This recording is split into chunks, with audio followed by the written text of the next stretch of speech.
Hola amigos, ¿qué tal? Stuart here from Spain Speaks, again coming to you from these wonderful surroundings in Los Ancares in Galicia. I'm at the hotel. We're going to go and have a drive around and I'm going to show you this fantastic scenery that we have here. Endless mountains, endless greenery, and I'll show you why this is one of my favorite places here in Spain at the moment, and I've only just discovered it. This is the hotel that we have been staying at here. A great hotel, I must admit. Fantastic service, very, very friendly people. Now, they did invite me to lunch the other day, so I'm going to put that down as a disclaimer.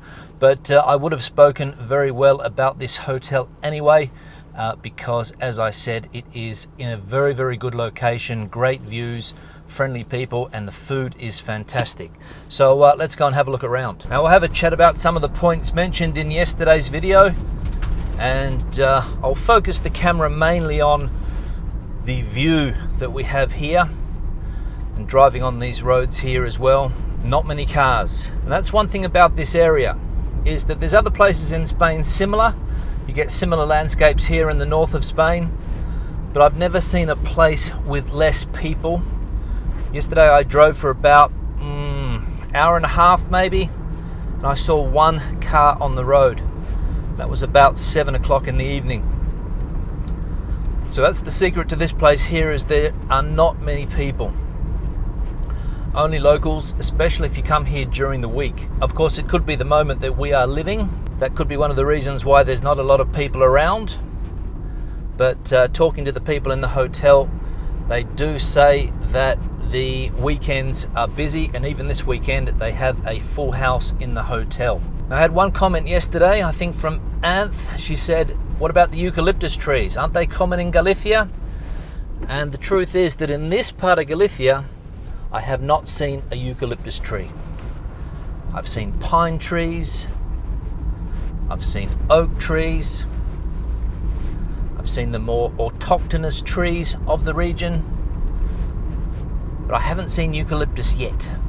I don't know whether they are in this particular area, but I was speaking to somebody yesterday and they told me that forest fires are a problem, but I don't know whether eucalyptus is the cause of the forest fires or whether it's the pines. But you can see around here that there are lots and lots of forests, lots and lots of vegetation, and spectacular views. And the other thing you have to be careful about here is wild animals. Boars, deer. Saw a fox yesterday, so you have to watch out for animals on these roads. Now, yesterday I mentioned that the Prime Minister or the government has announced that they're going to raise taxes, and a lot of feedback about that. A lot of people can't understand why a government would raise taxes if they want people to spend money. And it's true. I was listening yesterday to a podcast on Australian radio, and the Australian government has announced that they are going to reduce taxes in order to encourage spending. Somebody told me that Germany's doing the same. I think Holland is doing the same as well. Here in Spain, we seem to be doing the opposite. I don't know what the effect is going to be. You probably have a good guess and get an idea that it's going to do the opposite. People are not going to spend money if they have to pay more taxes, but that's what we've got. Socialist government here. I don't know too many socialist governments around the world that are not afraid to raise taxes. They'll always say that it's for the social benefit, so they can provide more public services. But again, as we saw yesterday, the country in dire straits at the moment. Tourism industry hit rock bottom, so not looking good there. Now, I also got some feedback yesterday about my jacket wearing. Somebody said, how can you be wearing a jacket? Here we go. Cows on the road, typical sight here. Of course, we have to stop and give the cows priority, of course. Car in front of us, trying to navigate through the cows.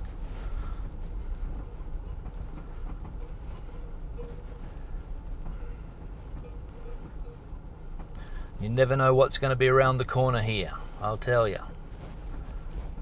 A couple of younger ones here, obviously trying to get off the road. There we go. The dog's trying to keep them off. There we go. Fantastic. Alright, I'll let this car escape a little bit. He seems to be in a bit of a hurry, and we'll take it easy. Only problem is I'm going to get those cows on the way back, most likely. So where was I? Yeah, somebody said yesterday, how can you be wearing a jacket in Spain at the moment? And the reason was that yesterday it was only about 20 degrees here, and I think when I recorded the video it was about 17 or 18. It was a cooler day, and of course Galicia is not known for its hot weather. You can get heat waves, of course, but it's not one of the hottest areas of Spain, especially if you compare it to anywhere south of here. Basically, you go to a place like Ponferrada, where I was a couple of days ago, Leon, very humid, hot, Madrid, unbearably hot, but in Madrid it's dry heat. And then of course if you go down to the Costa Blanca, Costa del Sol, hot and humid all the time. And to be honest, I prefer this to that. But if you want to come to a place like this, you're going to have to put up with a bit of rain. But of course, if you want the green surroundings, rain is obviously necessary. Now, I also had somebody ask me about these temperature checks at the airport and how they carry them out. Somebody wrote a comment saying that what they do is they have these machines around the airport which give the infrared reading to a computer. They sort of scan people when they come off planes. It's not individual temperature checks, you know. Sometimes you see them putting like a thermometer at somebody's forehead. There's a fox there just running into the bushes. I think it was a fox. I didn't quite see it very well. So it's all done by some type of new technology where they scan people and see if people are running a temperature. And of course you have that visual check as well, and the forms that you fill in. So that's obviously what they're doing regarding the temperature checks at airports. Now, I said also yesterday, this is one of the most isolated places in Spain. They were very late to get asphalted roads here, apparently. I think some roads weren't asphalted until maybe the late 80s. Electricity didn't come here until around that time as well, maybe a little bit earlier. And as you can see, we've been driving now and only seen a few cows and one car that was stuck behind those cows. Haven't seen one coming in the other direction. And it's 10 o'clock in the morning, Friday, the 3rd of July, I think. Don't quote me on that date because I've lost track of time since I've been here, but I think it's the 3rd of July. And we're going to go to a place here where we've got a fantastic view of the valley. You can get an idea for the scenery that we have here. And another comment from yesterday, somebody said, enjoy your freedom while it lasts. And to be honest, there's another animal running across the road up there. So there's more animals in the morning than there are at night. Enjoy your freedom while it lasts. We can see in Melbourne, Victoria at the moment, some areas have gone into a lockdown, panic stations there. People really disturbed by the fact that they have to go back to that lockdown, those restrictions. And I wouldn't be surprised if it happened here. Hopefully it's not going to happen. We've been promised by the government that that's not going to be the case. But again, don't want to be too skeptical, but can we trust the government? That's the question. And of course, I'm out and about enjoying this week away. Somebody said I was getting a bit depressed being in Madrid. I wouldn't say depressed, but of course Madrid is not my favorite place in the world. I would much prefer to be living here,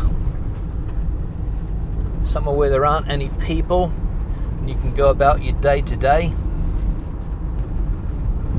That's one of the reasons why I came up here. My friend Pascal told me about this place. He said come up and check it out. So I did. Brought the family. I'll tell you what, he wasn't wrong. And I can see why he absolutely loves living in this place. He's just recently come down from Holland, I think last September. Bought a place here. Very, very isolated. And he's having a great time. Getting to know the locals. Getting to know the way things work here. Learning the language. A bit confused about Spanish and Gallego, because here a lot of people speak Gallego. Everybody speaks Castellano, I think, except for maybe some of the older generations. But that's one of the things he said, that is not the easiest thing in the world to do. And of course, learning the language is going to be fundamental for him here. Although there are a few people that speak English, don't get me wrong, especially the younger generations. All right, here we are. So we can see here that it says Diputación Provincial Lugo. This road, I think, was opened in 1988. I think that's what it says. It's in Gallego. 1988 was the time, and just had a car go past as well. So that's the first car that I've seen here. So we'll see that car on the way back as well. And I'll turn around and start to go back because I've got a date with somebody who's going to show me the produce they make to make rye beer. We'll just get a look at those views here for a minute. And I love the serenity of this place. How's the serenity? Yeah, so we'll head back. As I said, I've got to meet a bloke who's going to take me down and show me where they get the produce. They grow a special type of rye in this area, and they've developed a beer, a rye IPA, and I'm going to try that as well. And he's going to take me down and show me where they grow it in one of these typical villages here that unfortunately I hear has been left to rack and ruin. A lot of the typical houses have been abandoned, falling down in pieces. So we'll go down and check that out. Now, on another note, I'll just say that tomorrow I might not be able to put a video out. I have a news video scheduled, but I don't think I'm going to be able to do it because I'm going to be traveling. I'm going to be spending more time in the car, unfortunately, than anything else. So I might not be able to get a video out. I'll try to get one of these videos out if I can. Keep people up to date on what's going on, and also show you around this fantastic part of the world, Galicia. And if anybody's planning a trip to Spain, or if anybody's living in Spain and looking for a place to visit, I do recommend Galicia, especially this area, but there's other places as well. You can go to Orense, Lugo, Pontevedra, Coruña, the different areas in Galicia. Fantastic food, fantastic wine, food and wine lovers paradise here. Good beaches on the coast. The water's a bit cold, I'll let you know that. You're not going to get the Mediterranean bath temperature water. The water is cold here, but it wakes you up. And as I said, for people that are living down in Valencia, Alicante, Malaga, other places, and if you haven't traveled to this part of the world, do yourself a favor. Come here, get away for a while, escape the crowds, escape the tourists. Come here during the week, Monday to Friday. You can stay at a hotel like the one that I'm at the moment, because to be honest, there's not a lot of accommodation. So I'll start to wrap the video up. Questions or comments, leave them in the section below. I'll say goodbye from Los Ancares. Piornedo is the little town that we're staying at. It's a very small town. Questions or comments, leave them in the section below. Give the video a thumbs up if you liked it, thumbs down if you didn't. See you in the next one. Don't forget, maybe no video tomorrow. Hasta luego.